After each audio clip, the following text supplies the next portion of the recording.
Hello and welcome back to Shakhtar's Glory, episode 102.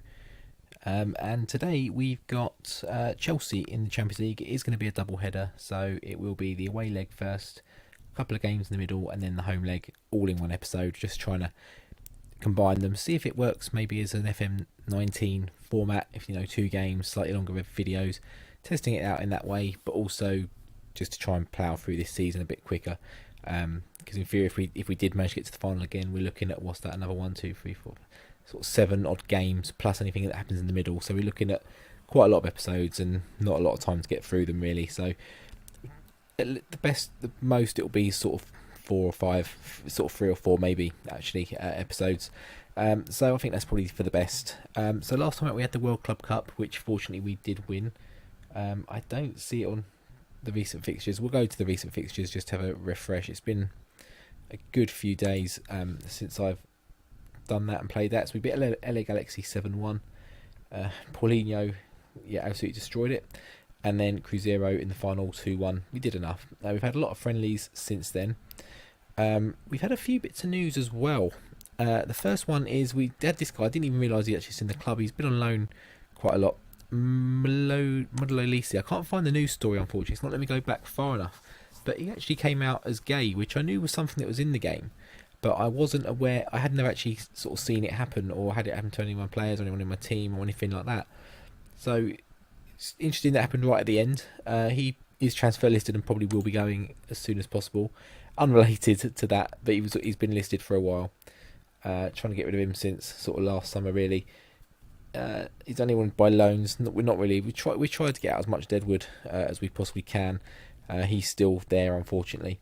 I did have a comment on my video that went out today, which, as we sit, was the 10-0 Cup final from last season against Zerka, who, funnily enough, we have between the 2 Chelsea games today, but we won't be showing them. And it was from D. Mabry asking me to take a look at Timothy Weir. Unfortunately, he's not in my game. Kind of partly between me not having. I don't think I had the French leagues active, and I don't have a vast database, and a few people have probably disappeared out of the game a little bit as well where I'm a bit further in. I'm not too sure, but he's not there, unfortunately. Neither is Paolo Maldini's son, who I thought would be an alternative to look at, part of that AC Milan team as well, but unfortunately he's not there either. So we've got a bit of a transfer stuff to whiz through first. I'm just going to show it because I can explain some of it. There's a lot of outs.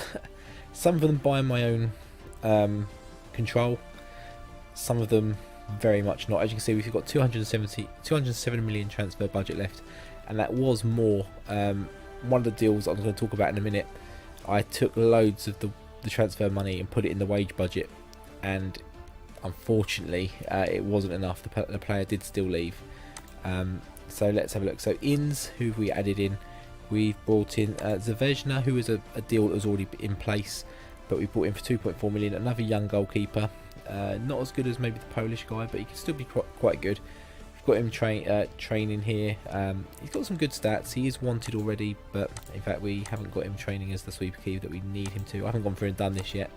To be honest, we're not going to see the fruits of this labour with growing him, so not overly worried. But it's a loan from Kopati that is the interest, so we've gone past the window, so it's not going to happen. We signed Adrian Rodriguez. He's another wonder kid, CDM. Again, it was another deal that was already made. We had him in there to play that Regista role, which obviously, unfortunately, we're not playing now. But I am training him as a ball-playing centre-back. Again, we're not going to see the fruits of that labour, but he slots in quite nicely. He's already 4-star current, 5-star potential, so very good at 20 years old. He'll be getting Argentina caps in no time. We've got Claudio Cruz, a youngster from Braga. He's not a wonder kid, but he's a very good young defender, although his training is letting him down slightly. 2-star current, 4 up to 5 potential. The ball playing defender maybe is letting him down a little bit, but again, we're not going to be here long enough, so he came in for relatively cheap, 1.5. If we were playing for another couple of years, I'm sure he'd be a mainstay of the team. Now the final one is Roman Yaremchuk. Obviously he did play for us for a couple of years, and a good few years ago. He's still one of the top Ukrainian players in there. If you go in the Ukrainian team, key players, he's top players. He's still here. Or he is still there. We've got most of them. There's a couple who we're not really interested in floating around still. But yeah, he came to us for 10 million. He left for 30 to Arsenal. Hasn't really done anything, and we've bought him back for a bargain, 12.5. Still got all the attributes we could sort of look for. He's a bit taller as well, so gives a bit of an aerial presence. But more than that, he's that homegrown status. With a few of the players we lost, we did need someone, particularly in the league, just as a backup. Really, he can play when we need someone to give some of the players a rest. So I think that's quite a good one. He slots in. He's already in the core social group because he's obviously been here before. It was a no-brainer for me, really. 12.5 million. You know, it's not a lot you can say about that, really. So after that, the outs. Some interesting ones here, and probably some you wouldn't be expecting to see. Where do we start? We had quite a few in the summer, obviously, already, of course. We start... Where is it? How far down is it? Okay, so I think Love might have been the summer. Yeah, he was. So we start here. In fact, if we just sort it by date, that's probably the easiest way.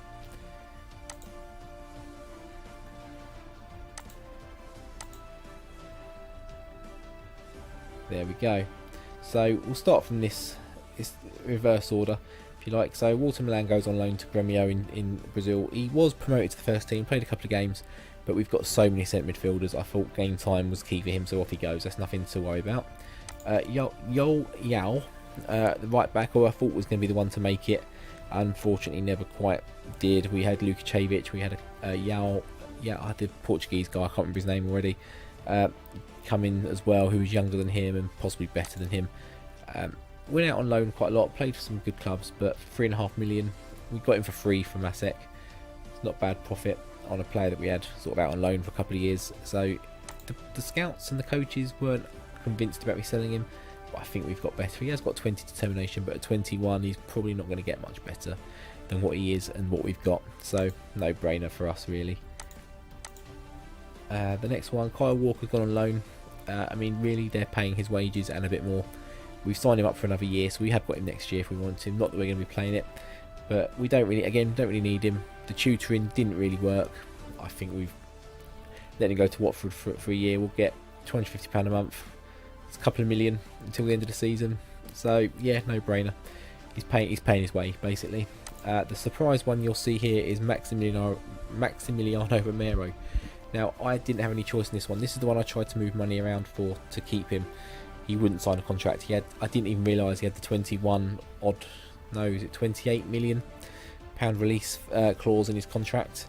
We had a few bids come in. I managed to fend them away. Went for the contracts. He wanted some extortionate amount of money. I offered him an obscene contract, not the weekly wage, but I offered him like every bonus under the sun, millions and millions and millions, and he did eventually accept it. But he'd already then accepted a deal from Atletico Madrid, so he goes off to them. He's doing alright, isn't he? 4 goals in 2 games for them. I assume they're doing quite well. Yeah, not winning the league, but they're up and about there. They won it the year before. They've won it a few times in the course of this save, actually. So yeah, with a heavy heart he goes. He was a homegrown player. He'd forced his way back into my team with this free up front. He was banging in goals for me. He's doing really well for me there, as you can see. He's always done really well, and I think he could have been a bit of a hero of Shakhtar, but unfortunately he is gone. But 30 odd million, for a player we played 4.5 for a good few years ago, it's not too bad. Leo Santos, centre back, again, coaches didn't want him to go, but he was injured a lot. Brazilian, so he wasn't homegrown. We had a few better options. Beijing coming for him. He was worth a lot more than we sold him for, but it was the only way to get rid of him, really. Get him off the wage bill and get some money in. It's 3.8 for a player we played. It's only 1 million odd profit over a couple of years, but he didn't really progress as maybe I wanted. So yeah, it's a bit more deadwood out the club. Another surprising one is Kovalenko. He goes to Guangzhou Evergrande. This was a ridiculous deal. They offered me something like, he was worth about 12, and I think they offered me 10 with a few extra bits in to make it about 15 or so. I just whacked 30 on there. They negotiated. I whacked 30. They negotiated. I just kept whacking 30. Eventually they went, yeah, right. So I wish I'd put 40 because he's now worth 40. But again, centre midfielder, we didn't really need him. He is homegrown, so we have lost out in that regard, which makes the Yaremchuk deal a bit more sensible as well. But we got 30. We've made what, 65 million from him over 2 spells. I mean, that's absolutely crazy. So he he did some good ratings and stuff, but he was never going to displace who we've got there, the younger, better options who are becoming homegrown as we go. So if we'd have progressed this save and had a bit more time before FM19, we wouldn't have missed him anyway. So yeah, another one off to China. Mergy goes to Zerko on loan. Rudenko goes to Zerko on loan. We managed to get rid of Barco eventually, 7.5 million to Sevilla. Again, never quite hit the heights. We didn't really have a way of forcing him into our team. He did make more appearances than I thought actually, but still not many. Not many goals, but when he did score, they were usually bangers. They're 4th in the league, we just saw when we looked at the Liga, so he's not hit the ground running yet, but a good player, still very much in the prime of his career. So we wish him well at Sevilla, hope as long as it's not against us. We've then got Marino goes to Napoli for, is that 1.2 or is that 12? I think it's 1.2. Yeah, he again never really hit the heights. The coaches again didn't want him to go, but we've got better options. He couldn't even do it in the league. Okay, he was struggling at Alexandria, but we've made a loss on him. It was a punt, didn't work. We've made more money overall. I mean, you've seen our books, they're looking crazy. We've got Oya goes to Turkey. We're paying a lot of his wages still, which is a bit disappointing, but again, victim of the changing system, the permanent change. Didn't play a lot of football for us. When he did, he was good. I liked him. He was a good player. If we'd still been playing with an attacking midfielder, he would have been very much up there in the reckoning. He's doing well in Turkey, so again, we wish him well. Again, not against us, but we're unlikely to see much of that Turkish team against us. Farah goes to, again, another one to China, 4.2 million, not too much to say in there. He didn't really, again, never really hit the heights we expected of him. Went out on loan perhaps when I should have been playing him. Again, a victim of the system we had at the time. So yeah, it's a tough one, but again, if he can kickstart his career, that'd be fantastic for him. And in the final one to China again, Rafael Solis, probably one of the best players at the club. Again, victim of the change of system. We were playing him a little bit as a centre back. He could do it. He probably could do it better than I gave him credit for actually, but I just didn't feel comfortable him being back there. I feel we had better natural options. As good as he was, we negotiated up to 40 million. I said to them, basically when the bid come in, they were offering what he was worth basically, or less than what he was worth, which I think was about 15. I was like, well, I'm not letting him go for 15. If I put it to 40 and they say yes, there's not a lot I can say to that really. Well, I accept 40. They said yes first time. Again, I should have gone higher. I should have gone higher to 50. I thought 40 was pushing my luck really, but he come back from that Dortmund loan. He had a good, didn't do too well at Dortmund, but I mean, he came back. He had a good season here. He wasn't really playing that well here. He was playing centre back, like you see. He's not got a massive rating, so we perhaps did the right thing there in moving him on of the change of system. He was never going to get back in. We did manage to hold on for track. We had all sorts of people interested in him, of Real Madrid, Juventus, but we managed to fend them away. Lukinov is wanted by Man United at last time I checked. Yeah, still is. The local lad managed to fend him away. Who else? There's quite a few. Tello was wanted. His clause was nearly activated. We got a new contract for him though before Arsenal came sniffing. Valadares was wanted at one point. Petrak is still wanted and he's unhappy. Chelsea now. I think Yuri Alberto we had a few bids from. I think from Real Madrid, but Bayern are now there as well, sniffing around. We had Paulinho, I know. Yalda Silva, I think was Man United. Yes, it was. That's the young Portuguese lad I was trying to think the name of. Paulinho isn't wanted now, but he was. Again, it is Real Madrid, Bayern, all the big ones really. Kvitsov was wanted by, China again. Next year, if we were playing, probably would let him go. Perdomo was wanted by Napoli, I think, who had him on loan. Juventus, Bayern. Managed to hold on to him. That's the only ones I think that jumped to my mind still. None of the others I think had people coming in for them. But what we'll do, you can see this isn't necessarily the team I'm playing today. I don't think. Are we set up? I think we probably are actually. Possibly, yeah. Now Romero's gone. Baggio would have been the one probably to come out, but we're going to stick with him, I think. So that's the lineup. So we'll jump into the kickoffs, I think. If I do make any changes between now and then, I'll be sure to let you know. 1 second. So we kick off here. No changes were made. So we have the first highlight here, Petrak, but it goes to Moise Kean, obviously signed from Juventus, for Tonetto, who I thought was a goalkeeper, or a budget Swedish supermarket. And they whack it in, and we've given away a penalty. First highlight of the game is our corner leading to their penalty. So Morata steps up. Come on, Lunin. No. Good penalty. And their second shot on target is a goal from the penalty spot. First highlight of the game on 38 minutes, and that's disappointing. Fresh pace going forward, bit of fresh initiative in the forward areas. I thought we'd got that away, but it bounces back to them somehow. And William buries one to make it 2-0. That makes the second leg a lot different. The clearance hit the Chelsea player in the face. Bounce back to Christensen, and he finds the pass to William to slot it away. It's a free kick to Chelsea again. It's going to be 3-0, isn't it? It's another penalty. This defence of our title is not going well. We could be out of the first knockout round at the first time of asking. We beat Chelsea on the way to it last year, and Morata belts it wide. That's a lifeline. Sterling's on. I mean, their squad is ridiculous. The players they've got, but don't leave him on his own. He's less keen on his own. We can't nick that, unfortunately. That's the end of the game. I think 2-0 is slightly harsh. I think a draw, looking at the stats, is very much a fair result, but it hasn't gone that way, unfortunately. So we're back for the second leg. Obviously chasing a 2-0 deficit from Stamford Bridge, so not ideal, but we've got that Donbass advantage today. Hopefully we can take advantage of that and get in a good result and sort of turn around another Champions League tie at our own ground, basically. We've had the 2 offline games, obviously, and we had the friendly as well, but I didn't even manage that, so I'm not going to dwell on that. But 2 5-2s against Zoya, who at the time and still are second in the league.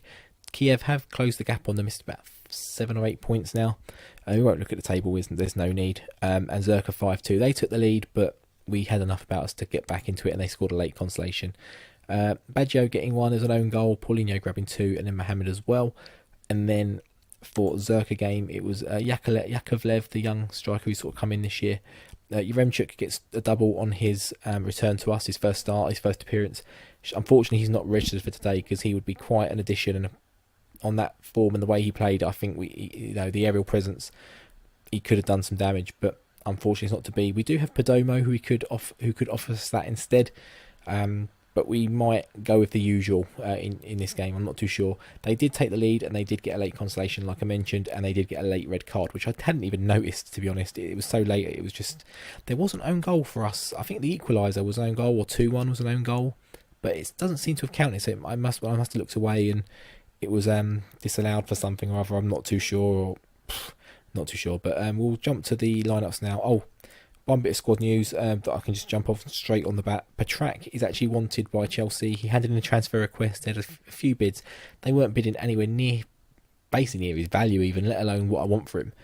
So we're turning it down. He's handed in a transfer request, so he won't be playing today, and probably shouldn't have played in the first game because his head was a little bit turned at that point as well. Not the best game for him to play in, is it? Chelsea, the team who wants him. So we're going to drop him out. Is that their tactic, knowing we're going to have to drop him to... Who knows, but we'll have a look at the squad now and we'll see what we're going with. So, where we're going with. So, we've made 1 or 2 changes. So, Paulinho comes in for Baggio, I think, who started the first game up front. Paz has come in for him, in for Petrak, and Lukacevic is coming on the right for Jabelsi. Jabelsi's a bit unhappy at the moment. He's a bit young, he's a bit inconsistent. Lukacevic just does what we want him to do. Jabelsi probably is slightly better and will be better. Pardon me, in the long run, but right now Lukacevic does what we want him to do. Okay, he's on a yellow card, so he will miss the next game, but if we're not there, it doesn't matter. So what else has happened? The back 3 stays pretty much the same. I think that's it. In terms of Chelsea, Hazard's back, but I think he's carrying a knock. I think I read before the game, groin strain, 4 to 9 days. So they are risking him. I'm not sure why. They've got a 2-0 lead. They don't need to. They've changed their system because I'm pretty sure they were playing wingers in the first game. Very strong 3 centre-backs. Courtois there. Chilwell, Kante and Christensen. And they've got Nainggolan and Torreira in the middle with Hazard supporting Morata. I think Morata did a lot of the damage in that first game. You've got Moise Kean, Willian. It wasn't Raheem Sterling. It was this guy Sterling. It was on the bench then. I thought it was Raheem. It's Dujon. Yeah, he looks a bit mustard, doesn't he? Sorry, that's terrible. It's Dijon mustard, not Dujon. And English mustard as well. Spencer English. So they're full of mustard players on their bench today. yeah, he looks quite good. But a lot of wide players, so maybe a change of system is there if they want to do it, if they need to, perhaps. I can't remember exactly what they played, but I'm pretty sure Moise Kean played first game, unless he played behind Morata, perhaps. I recorded the first leg yesterday. I didn't have time, unfortunately, to record both. I ran out of time. The game was a bit slow in between, and it was quite late that I started anyway. So we're going to ask the team to pick up where they left off. That didn't really work, so we're going to have another word with them. And we will say, faith in you, go out there, make a difference. Yeah, they're all motivated. That's what we want to see. Courtois apparently is holding a lot of clean sheets at the moment. Hasn't been beaten for a while, so we need to do that today at least 2 times to get to extra time. Is that a penalty? Oh my god, there's a penalty to them in 7 minutes. We need a big save here by Lunin. He doesn't, and a difficult job has just been made even more difficult. What do we need now? 4? We need 4. And that's why we needed that away goal in that first leg. He says as we probably go 2-0 down here. Yep, Andreas Christensen assisted by the other wing back, and it's 2-0 in 35 minutes. So we play it out the back here, but I can just sense it being another Chelsea break. Paulinho does fire one back, but we need another 4. I mean, it's doable at Donbass, but not likely, is it? We are going to have to make a double change here. So Paz is going to have to come out for Schrom there, and Kvitsov we're going to drop out for Lukinov. We're going to put the young man in there rather than Matasan.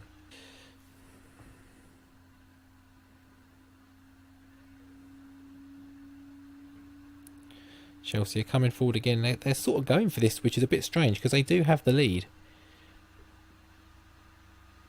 Paulinho gets one back. I think this is probably a bit too late. We need 3 more. This isn't even going to extra time at this stage. Paulinho, Schrom. Ah, cleared. A quick... Why are you not running for the ball? Jesus Christ, what was he doing? Just stand there in a cup of tea on the halfway line. Oh, square it to Mohamed. Oh my god, is this actually on? 2 more. 20 minutes for 2 more. We're not watching the highlights, there's no point. Koulibaly. I mean, we've had some famous games at the Donbass and some famous turnarounds, but this would be... Oh my god. Mohamed's there again. Oh my god, we've levelled the score on aggregate. 15 minutes for 1 more. What is this? What is going on? Schrom plays Alberto. Paulinho just left. He should score, I think. He does it. It's saved by Courtois, but Mohamed's there to tidy up and puts in the rebound. We have to go on and win this now. This would be by far the biggest and best result we've ever had at the Donbass, and the biggest comeback, and we're still here. Oh my god. Matvienko, I don't know how that's been given. It should be an own goal. What is going on here? We've turned this around. What am I witnessing right now? I don't know how that's given to Matvienko, because that's a cross. But we've got 10 minutes. We've got to hold on now. But we don't want to change because it's all us here. It's all in our... We're in the ascendancy. I mean, we could actually finish securely here. Oh my god, we're through again. Paulinho, he should score. That should be the game wrapped up. Don't get broken by a corner. Please don't get broken on by a corner. Dujon Sterling is on. Got 5 minutes to hold on here for an absolutely famous night at the Donbass Arena. I mean, just what is this team? We're still piling forward, which I'm not completely happy about. If we give this away now, I'll be absolutely gutted. We clear away. Kante's coming forward. Hurtado. He had a bit of time there. Lukacevic, just get rid, mate. Just get rid. Don't mess about. Back to the keeper. Boot it. That'll do. That'll do. We've still got 5 minutes of extra time in this game, though. And we're through again. Oh, Paulinho. We've had chances, not just to get where we're at, but we've had chances to bury this game. We're not making subs. I don't want to make any changes. Schrom will pick that up. We've still got plenty of time in this game, and they get to the clearance, but luckily the highlight ends. Come on, time. Speed up. Whittle down. Lunin with a goal kick. A bit of an aimless forward ball there, but we get lucky. Lukacevic, he's just a complete difference. Beats his man. Mohamed hits the post. This could actually be 7 or 8 for us right now. From a 2-0 deficit and an aggregate deficit as well. 4-0 in total. But we're still coming forward with chances, and Chelsea are just holding on. They're throwing the kitchen sink to try and get forward, but we're just... And that's a tame pass, but hopefully that should be it. When Courtois kicks this out. Oh my god. Oh my god. What have I just witnessed? Paulinho with 2, Mohamed with 2, and Matvienko somehow credited with the last one. But after we went 1-0 down in 8 minutes, it looked dead and buried. 3-0 aggregate. 2 away goals involved in there as well. And 1 away goal involved in there, sorry. And Andreas Christensen adds a second. It's game over. I just thought, you know what, so it would make a bit of a tactical change. We took one of the defenders out. We didn't need the extra defender. We put one in midfield just to give us a bit more bite in midfield. Seemed to work. We put a proper midfielder in there. We made the change. Brought Yukinov on. He played well. Not amazing, but he allowed the others in front of him to not have to worry about what was behind them. And Lukacevic just bombed forward. Matvienko bombed forward. Hurtado got involved. He had a good game. Schromm came on. He had a good game for Paz when Paz got injured. And the front three, Alberto, fairly quiet, got an assist, but Mohamed and Paulinho just turned up. And we can see why the big boys want Paulinho. I'm surprised no one wants Mohamed. He's absolutely phenomenal. His goal ratio for us is just incredible. But I've got a Fitbit on, and my heart rate is probably just about to blow it up. It's just incredible. I've been in the gym tonight, and that didn't get anywhere near as high as that. And the assistant manager wants to say nothing specific. Are you absolutely kidding me? That will do. That's the talk we want. So, when is the draw? So Milan have knocked Madrid out. That's a big one. We've knocked Chelsea out. When is the draw? I'll come back in a second. Hopefully it should be this week. So we do finally have the draw. I had to play another game, which was the Ilichevets game, as we were the first sort of round of fixtures in the first knockout round. So we had to wait another week for the next lot of games to be played and the next lot of teams to get through, essentially. So we played a 3-0 win against Ilichevets. Adir getting a goal. Yakovlev getting another one, and Drouet as well. Very comfortable, very easy. Probably should have won by more, but very rotated team. Gave a few players a chance. Some impressed me, some didn't. So still a bit to see, but we do have the draw today, and I'm not sure when it kicks in. 11th of April. So a bit of a wait to go. We've got Kopati today. Then we've got another couple of weeks. Of course, we play Ilichevets again in the semi-final right before the Champions League games, which is a bit annoying. And then around this point somewhere, we have the league split as well. So we've got a bit of time to get through before we get to any games, which is a bit annoying after the Kopati game. But I'll try and play through as much as I can tonight. I've got a bit of time just watching Final Destination in the background. But who we got in here? Unseeded this draw. So we've got Monaco, Barcelona, Milan, Sevilla, Atletico Madrid, Man United. Of course, we've got PSG. What are the odds we pull them? And of course ourselves. So we're going to do the automatic draw. We came out first last time, I think, didn't we? In the last time we did a draw, very early in first again. It's going to be PSG. Oh my god, it's PSG. Why is it always PSG? We haven't played Barcelona yet. I don't think we played Monaco yet. I don't think we played Sevilla yet. Possibly not Milan or Man United either, actually, for that matter. So quite a few teams there that are a bit new. We played Atletico Madrid. We played PSG many times. But yeah, we'll be coming for that double header. It's only a week apart, so it's not too bad. So yeah, I'll see you next time. If you enjoyed this episode, actually, before we get there, please do drop a like. If you do like this format of how I'm doing the videos, the 2 games and a bit longer videos, let me know as well. I can maybe cut the editing of the games themselves a little bit more to make it a bit more time efficient and not too long.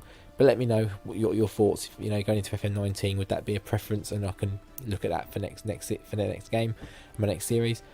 Please drop a sub while you're here as well, and like I mentioned, any comments would be fantastic about what I've asked for or just in general. So yeah, with that next game against PSG, I'm sure we know what to expect. We've played them pretty much every season.